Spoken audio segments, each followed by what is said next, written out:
Hi everyone, I just want to welcome you all to my lifestyle blog here. School of Scarlet has their own channel and this is going to be a lifestyle blog. So at Scarlet's Intuitive Life, I'm going to be posting things that I do, kind of my lifestyle type of thing. So today I have a little something to share with you.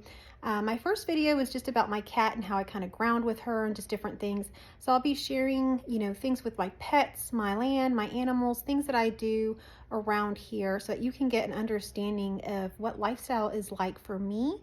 I know a lot of you are curious about that or just plain like that kind of content.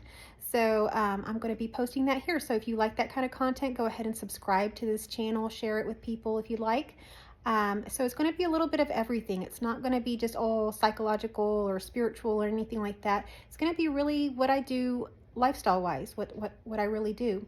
So what I usually do every morning is my usual routines, but lately one of my newer routines is to read books while I sit by the fire, because it's usually pretty cold here in the mornings right now. And so my husband will start a fire, and if he started a fire, I'll usually sit right here in this spot and read my book.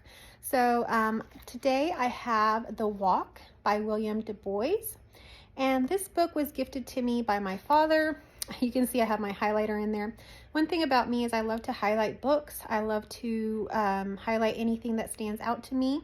So I'm going to be sharing with you something from this book. And as you can see, I've just barely started reading it, and yet there's so much profound stuff already. So I want to share that with you here in this video. So William Du Bois is an author who was introduced to me through my father. The book that I was introduced with was River of Traps, and it's a book about a New Mexico area that my family is from.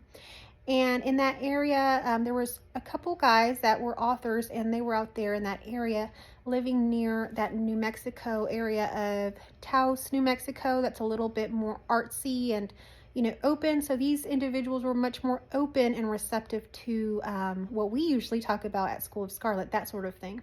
So as I'm reading this book, I really thought it was about a hike. It's called The Walk. So I thought it was about a hike, but come to find out, I've only really read a few pages and it's deeply profound. So I want to go ahead and share that with you here. So I'm going to turn the camera around to my book and have a little reading with you. So I guess you can call this story time. I am a teacher by nature in some ways, and so I guess this is our story time at the Scarlet Intuitive Life. So let me turn my camera around and share that with you. Okay, so this is the book, and as you can see, I have some highlighted sections.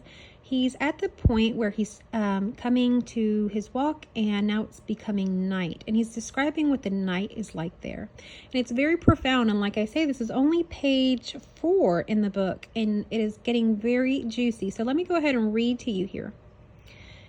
At night, the blackness of our sky is truly black, the stars stunningly bright.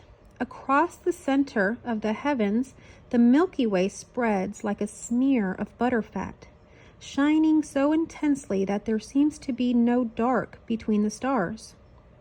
It is a display so striking that one never tires of fetching binoculars and confirming with the aid of the magnification that no matter where one looks, one sees light beyond light beyond light, stretching to infinity. And yet it is not infinity, it is only the Milky Way, our home galaxy. It seems to stretch to the limits of the universe, and yet we are in it. It is the embodiment of out there, and yet it includes us.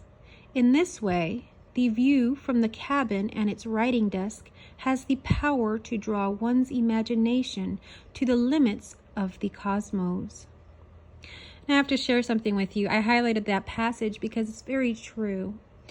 If you just spend some time to moonbathe or go outside in the stars at night, which is something that I regularly do and I have my daughter do with me and my family, you can expand past any spot that you're at. Just go look in the sky.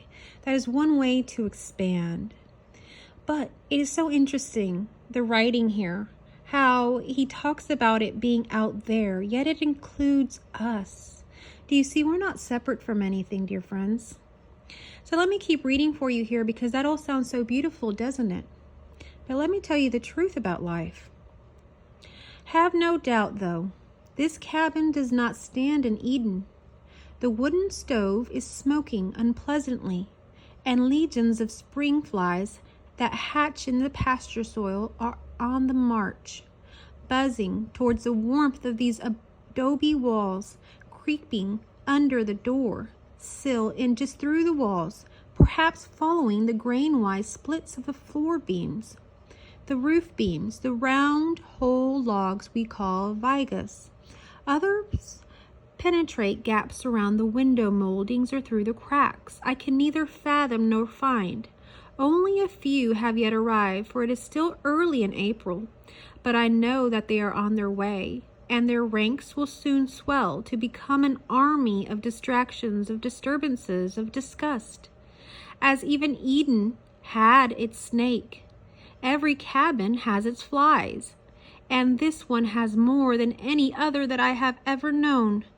There have been times following long absences when I return to find gruesome swarms of thousands of flies, alive, dead, and withering in transition from one state to another, blackening the window sills, corpses spilling to the floor. I tiptoe in, trying vainly not to step on any. From a corner of the room, I retrieve a small vacuum cleaner that stands always ready. At the flip of the switch, I whine its motor, and it drowns out the seething buzz as the clouds of flies vanish down the throat of the machine.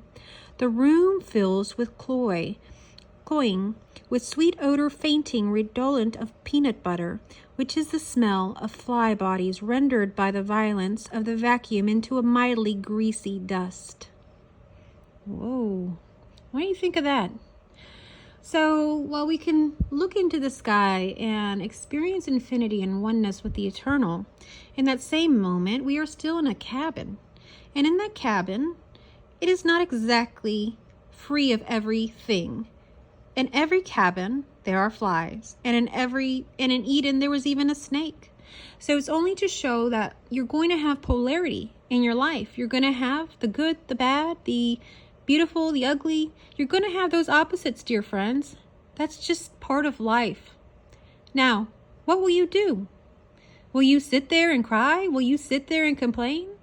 Or will you realize that's just part of life and have a handy vacuum always ready for you for when you need to suck up those flies and clean up your home? I hope that this message or this little reading has sparked a bit of insight for you this morning.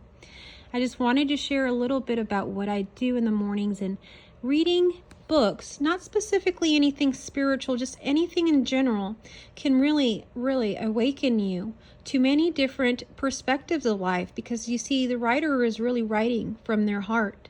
They're really sharing with you truths. So reading is a wonderful activity for you to do. Thank you for watching.